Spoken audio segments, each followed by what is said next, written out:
Welcome back to U.S. Farm Report, our College Roadshow here, thanks to Bex at the University of Missouri.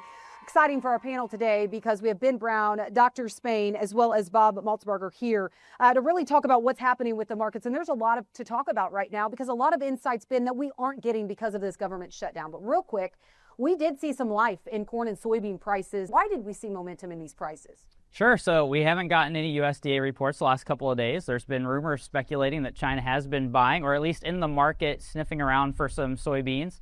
And that's allowed some of the basis markets in certain areas where we normally see China buyers starting to sniff around for soybeans come into the market. Now, the sales report that we normally get on Thursday is delayed. So, in some ways, they're able to come into the market without being seen right now. And that's allowed some of these basis markets to firm. Yeah, Ben, we are not getting these export sales data, these flash sales reports, the weekly export sales.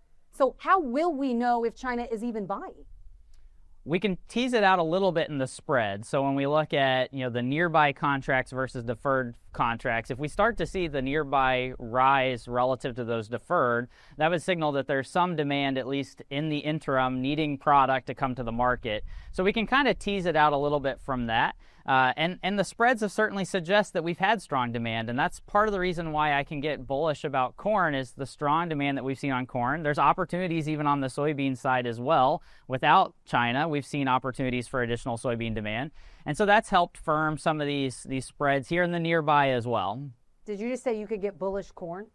Yeah, so if you look at global stocks of corn relative to use, we're the tightest we've been in a decade more than a decade since the drought that we had here in 2012 in the United States. And if you take the United States and China out of the market and just say what's the rest of the world doing, it's the tightest global supply of corn relative to our use in 30 years, at least 30 years. And so people need product. We look at places like Mexico where the cattle are staying south of the border and they're taking product. And so, yeah, I can get optimistic about corn prices, especially if Brazil has any type of challenges with their second corn crop this winter. That spells at least some opportunity for pricing opportunities for producers. Well, Dr. Spain, we did see some action also in the cattle market this week. We know we are critically tight on supplies. We know demand has been phenomenal when it comes to all protein, but especially cattle. But we are really nervous in watching this New World screwworm. There was another case that USDA Secretary Brooke Rollins confirmed this week, really too close to the U.S.-Mexico border. How essential is it, with cattle supplies as low as they are, how essential is it that we protect this cattle herd? Well, to your point, supply is really, really tight. We can't afford losses like we did with the bird flu. Let's use that as an example, right? So it's critically important that we protect the border, that we're very vigilant in our surveillance and in tracking.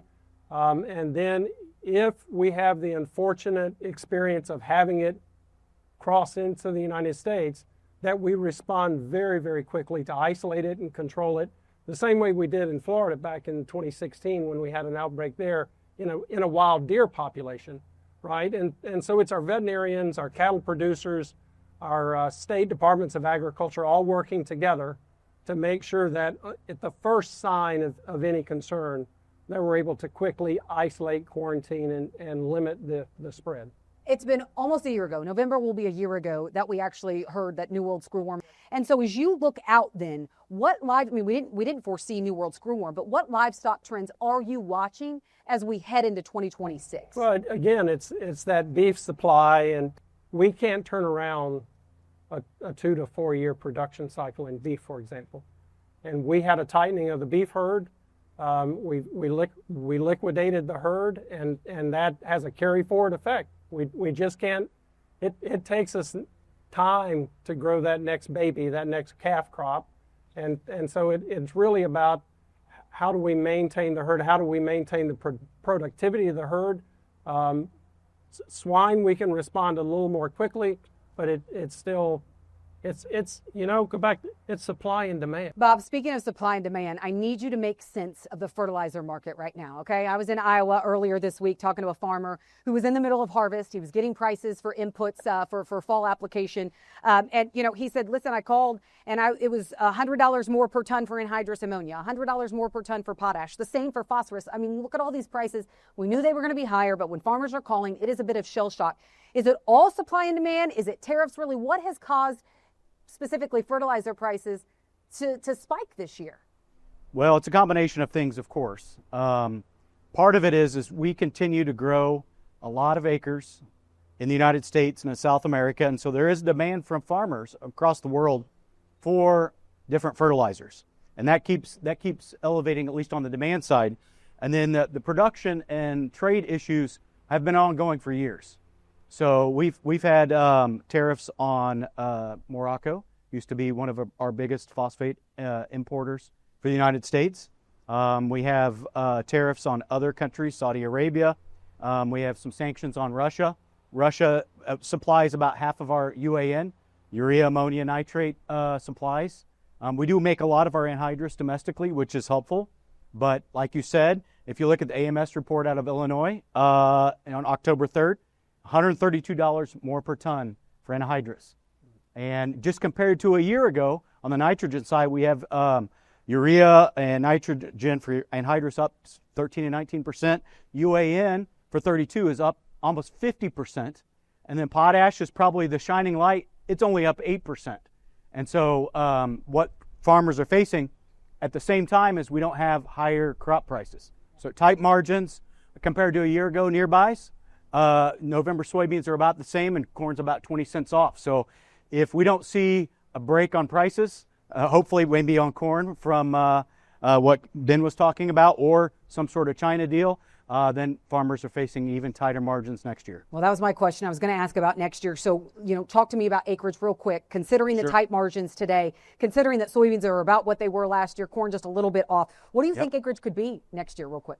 So in our September outlook for FAPRI, I was looking at the planted acres for next year. If you look at 13 program crops with these tighter margins, I'm thinking we'll be off about 2.5 million acres for those top 13 program crops. So you think we just will see some of those acres not get planted next year? I believe so. Now, if we have a break, something could change, of course. If we have some more demand come back from China, a little bit more price support for corn, some of that spillover effects will affect. Also, if we had some sort of ad hoc assistance, maybe farmers will be incentivized to try to grow a little bit more. Ben, a few months ago, I was talking to market analysts, like, what is our best chance to get this market to rally? And they said, listen, we actually think it's going to be the October report. Then we had the government shut down. When do you think we could see USDA potentially trim yields? And do you think USDA will trim yields? Well, market analysts ahead of what would have been the October report certainly signaled, lower production for both corn and soybeans here in the United States due to declines in yield. One of the things that I think sticks out is it's always relative to expectations. So, even if they lower it relative to where we saw in September, maybe it's still higher than expectations. Personally, I also thought October was the month where we would get a better picture of what was actually happening. A lot of combines rolling. We've had dry weather, beautiful weather to get a lot harvested, harvest progress. So a good idea of what the yields are for both corn and soybeans. I have to imagine with the dryness that we saw in large portions of especially the eastern corn belt and the southern part of the corn belt as well, that the later soybeans that get harvested are going to be tough yields, and so that it has the potential to provide a bullish spark maybe for soybeans as well. We've got 18.4 billion bushels of corn we got to chew through. Again, I talked about strong demand on the corn side. We got a lot of corn. You start reducing that production due to lower yield, that helps with that picture as well to get to some higher prices. Ben, Jim, Bob, thank you so much for joining us. I really appreciate it, but we need to take a quick break, and then we will be back with more U.S. Farm Report in just a moment.